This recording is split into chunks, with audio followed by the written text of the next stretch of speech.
Всем привет, меня зовут Вальдемар фон Глобин, и вы на канале Аргентина Лайф. И в этом выпуске мы собираемся взять штурмом Анды. Мы собираемся преодолеть высокогорный хребет высотой в 4800 метров, посетить один из крупнейших солончаков Южной Америки и также побывать в городе индейцев Пурмамарке. Оставайтесь на канале, будет очень интересно. Погнали!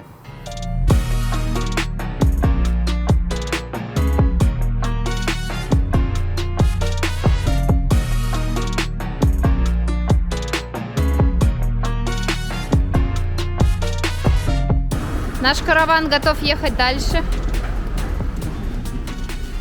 Теперь мы все вещи упаковываем вот в такие большие мусорные мешки, наученные прошлым путешествием и бездорожьем. Потому что если едешь на машине по бездорожью километров хотя бы 10-20, то все, что в кузове, превращается, просто покрывается огромным слоем пыли. Поэтому вот такой вот лайфхак.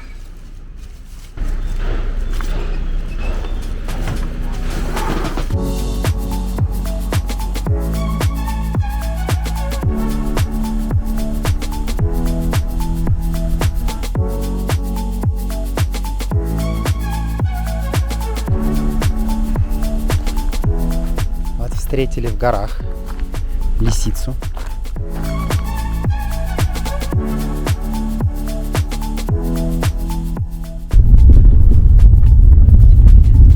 Преодолеваем Анды.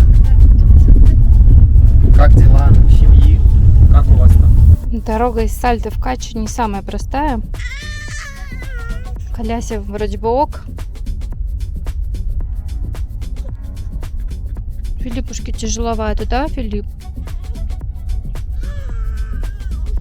От шоколада отказывается. Только водичку пьет. Мы поднялись на высоту приблизительно 3500 метров над уровнем моря. Выехали на горное плато в Андах. Двигаемся дальше. То ли горняха, да, сын, у тебя? То ли просто укачала? Судя по всему, укачала, потому что вот сейчас уже настроение гораздо лучше. Да, сыночка? Вот, желтая машина. Уже, по крайней мере, начал радоваться автомобилю своему. Да, сынок? Да. Продолжаем путь. В сторону Чили. Пересекаем Анды.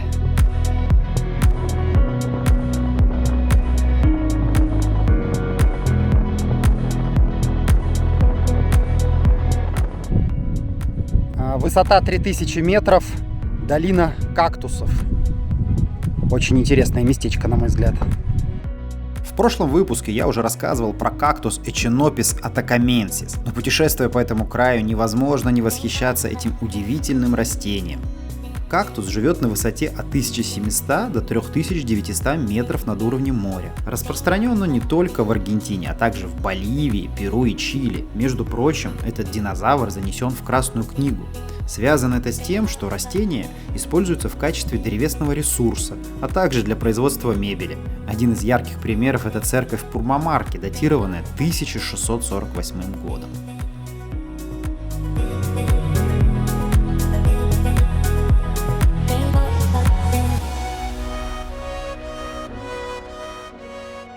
Друзья, мы с вами находимся в небольшом городе под названием Качи в провинции Сальта. Этот город привлекает туристов своим белоснежным обликом, а находится он на высоте 2280 метров. Пойдемте посмотрим этот город. Качи – провинциальный город на восточной стороне холма Невада в провинции Сальта.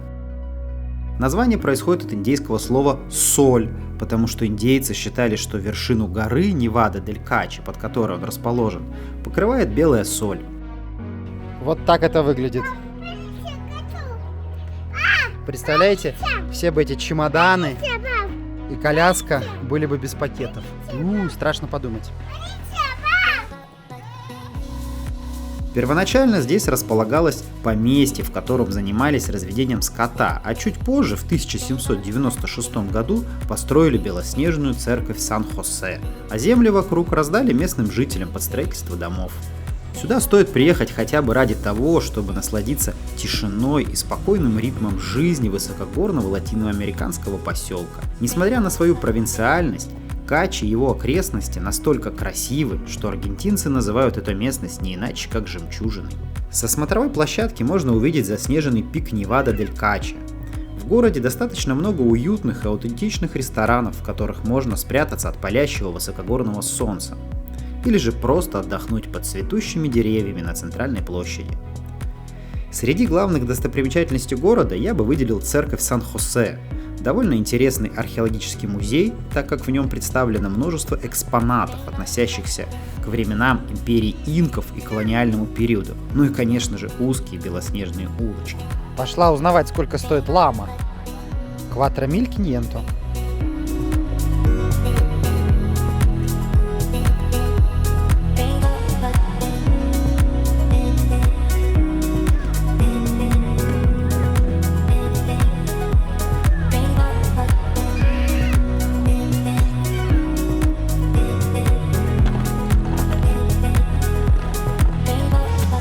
В Качи также находится самый высокий в мире коммерческий виноградник – Финка Альтура Максима. Находится он на высоте 3111 метров.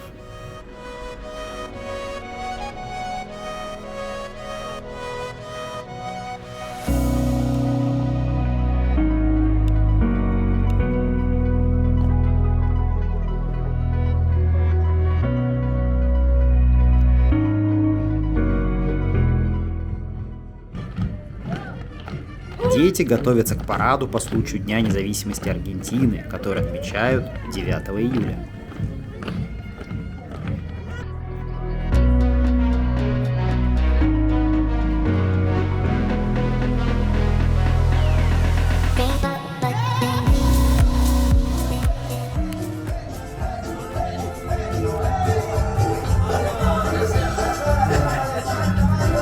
Llegan y esta vez tenemos la visita de Rusia, ¿sí? Sí. Qué bueno, buenísimo. Bueno, nos está filmando a dónde irán a parar nuestras imágenes.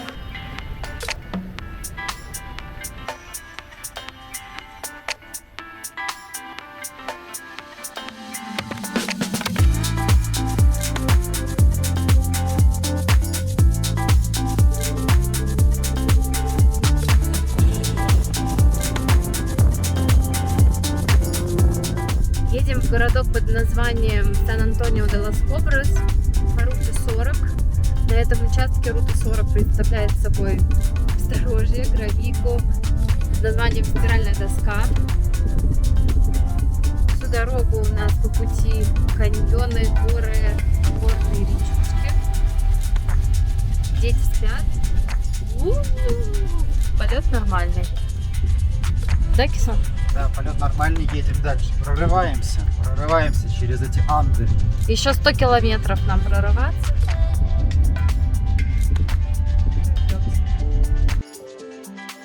Чилийско-аргентинские Анды являются частью одной из самых больших горных систем нашей с вами планеты. Наивысшая точка Анд – это гора Аконкагуа. Пик находится на высоте 6962 метра.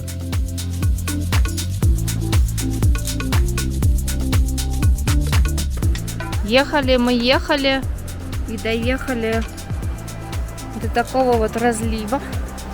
Прямо посреди дороги течет бурная река.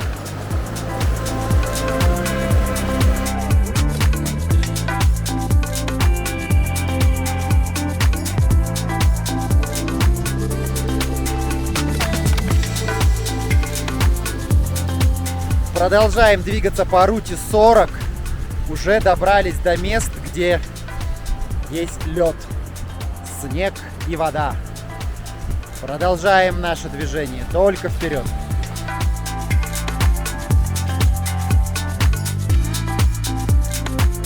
Климат в этой части Анд преимущественно субтропический.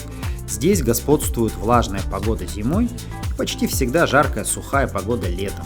В северной части, по которой мы как раз путешествуем, распространены полупустыни с характерным пустынным климатом.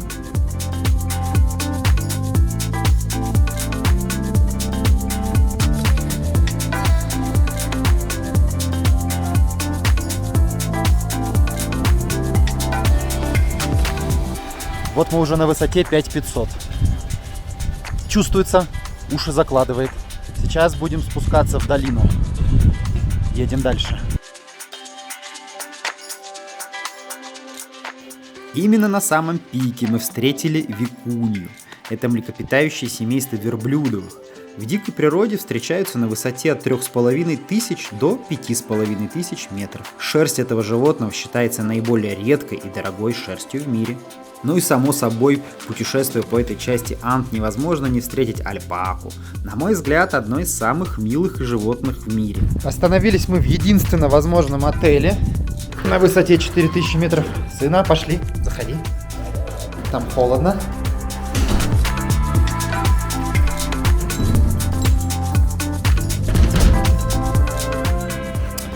Ресепшн.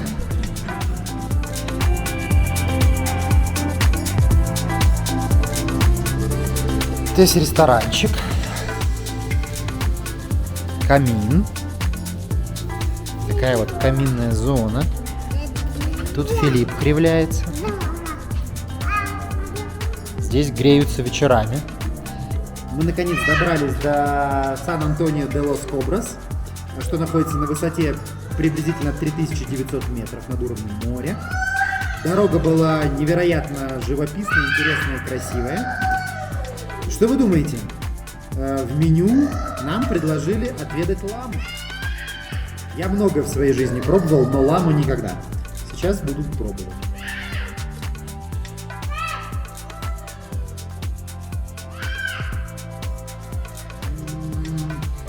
Телятина? Да. Да, я очень сильно. Дети чувствуют себя отлично, судя по всему. Горная болезнь их не застала.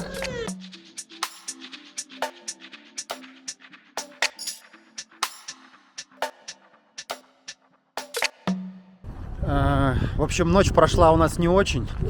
Была жуткая бессонница. У Ники то ли началась горная болезнь, то ли еще что-то. Непонятно. В общем, никто не спал практически всю ночь, кроме Филиппа. Вот. Так что решаем, что делать. Либо корректировать маршрут. Еще вылезли такие нюансы, что дороги в Хухуи закрыты, забастовки. В общем, есть вероятность, что не получится прорваться в Чили. Будем решать, что делать. Сан-Антонио-де-Лос-Коброс – это точно не то место, где хочется остановиться хотя бы даже на одну ночь. И дело не только в суровом климате. Среднегодовая температура тут составляет 8,6 градусов, плюс постоянно дуют ветра. Это прежде всего шахтерский город. Население занимается добычей меди и ткачеством из шерсти ламы. Единственной достопримечательностью этого города с населением около 5500 человек является наличие тупиковой железнодорожной станции, на которой делает короткую остановку туристический поезд в облаках.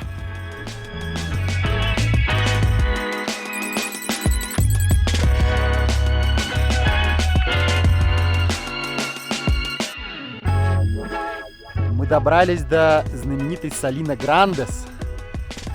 Зарулили сюда прямо на автомобиле. Сынуль, покажи класс. Нравится тебе тут? А, сынуль? Дела.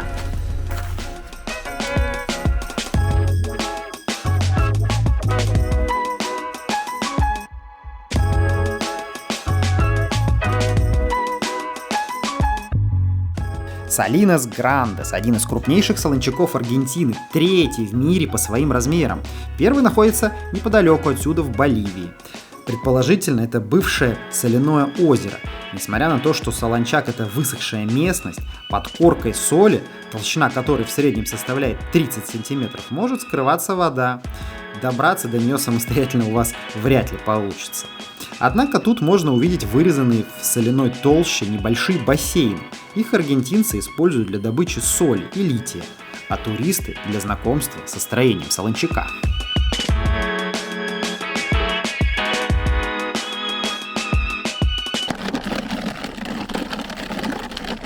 Общая площадь Солончака составляет 6000 квадратных километров. Территория богата залежами соды и карбоната калия. Прямо через Солончак проходит рута 52, соединяющая Аргентину и Чили. Именно там сейчас проходит забастовка и дорога перекрыта. Отражающее отовсюду солнце светит настолько ярко, что находиться без солнечных очков тут практически невозможно. Это хорошо видно по качеству съемки с дрона, как ему было тяжело без очков.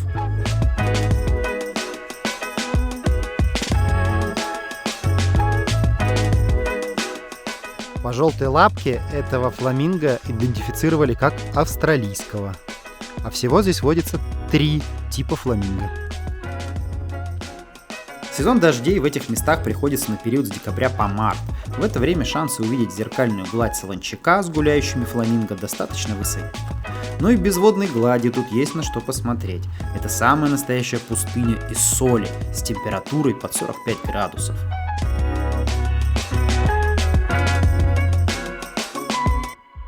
В общем, в конечном итоге мы спускаемся. Свету воротит от этих гор. Уже приняли решение изменить маршрут.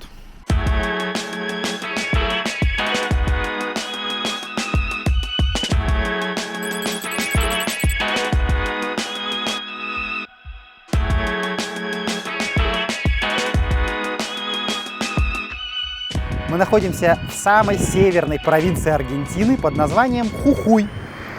И сейчас я вам собираюсь показать маленький, колоритный, очень уютный туристический город под названием Пурмамарка. Индейский городок Пурмамарка с населением чуть более 2000 человек. Город расположен на перекрестке дорог, ведущих в Боливию и Чили. Высота 2324 метра. Название с индейского языка Аймара переводится как «город в пустыне». Город был основан еще до цивилизации инков. В самом городе и округе много индейских поселений с домиками из необожженного кирпича. В Пурмамарке достаточно много различных отелей, хостелов, ресторанов и баров.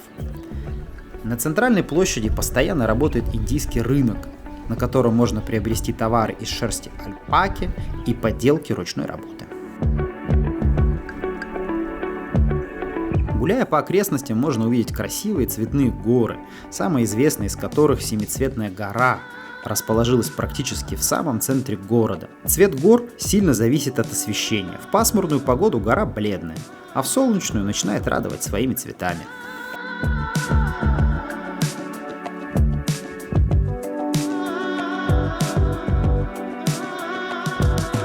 Заказали осады из ягненка, принесли вот такую порцию на большую компанию всего лишь за 6000 песо. С картошечкой, с сыриком. Будем пробовать.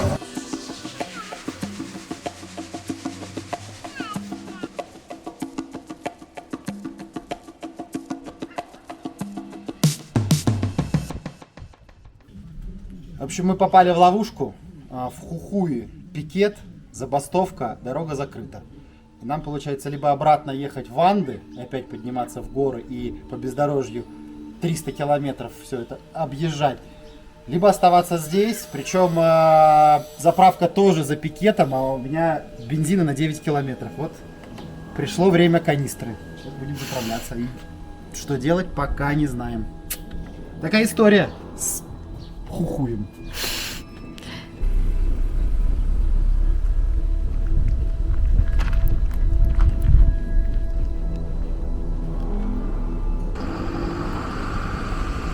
В общем, не хотели ни в какую. Я пошел, поговорил с боссом, с самым главным.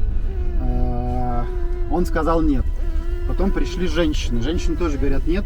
Я сказал, слушайте, у вас есть дети? Я говорю, вот, у нас 10-месячный ребенок с температурой, нам нужно ехать вниз. В общем, женщины там собрали какой-то совет и сказали, что вот, ну, типа, идите проверьте. Вот они проверили. Вроде как нас сейчас должны пропустить. Вроде там ребят на машине из Чили тоже пропустили, которые перед нами стояли. Вот они в том-то и дело, мы тоже, я им пытался объяснить, я говорю, тут вот еще японцы сидят, японцы уже вообще их трясет, говорят, что за дискриминация, там дедушка 86-летний сидит. Вот, ну они что-то пытаются, что кому-то там можно, а кому-то нельзя, то есть вот видите. Давай уберем сейчас камеру. Давай, все, сейчас уберем, мы сейчас проедем, потом в продукт.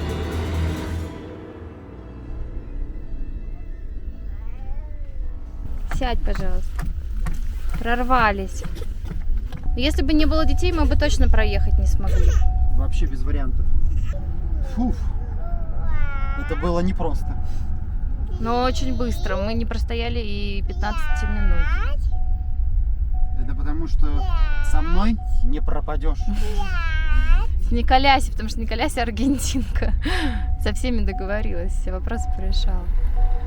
Друзья, я всегда говорил, что путешествие само ведет нас. Мы всегда выбираем только направление и какой-то временной промежуток выбираем для, собственно, путешествия. Ну вот в этот раз получилось так, что мы вынуждены прервать наше путешествие. Не смогли мы добраться до Чили. Заболел младший член нашего экипажа, Николь, к сожалению, захворала. То ли горная болезнь, то ли вирус какой-то. Мы были вынуждены спуститься с гор, чтобы провести обследование. Так что сейчас все хорошо, не волнуйтесь, все отлично, выздоровело, все в порядке. Но путешествие это, к сожалению, в Чили закончено. Точнее, до экватора, как планировали, мы уже не поедем. Помимо того, что заболел ребенок, еще и закрыты дороги в провинции Хухуй. Вот, соответственно, чтобы нам пересечь Анды, нам нужно вернуться 500 километров обратно по руте 40 по грунтовке, поехать через другой хребет. В общем, это довольно-таки сложно с учетом того, что ребенок только-только поправился. Поэтому мы меняем наше направление и едем в Парагвай. Так что в следующем выпуске будет Парагвай, тоже достаточно интересная страна. В общем, nos vemos, amigos. Всех прижал к сердцу. Увидимся в Парагвае.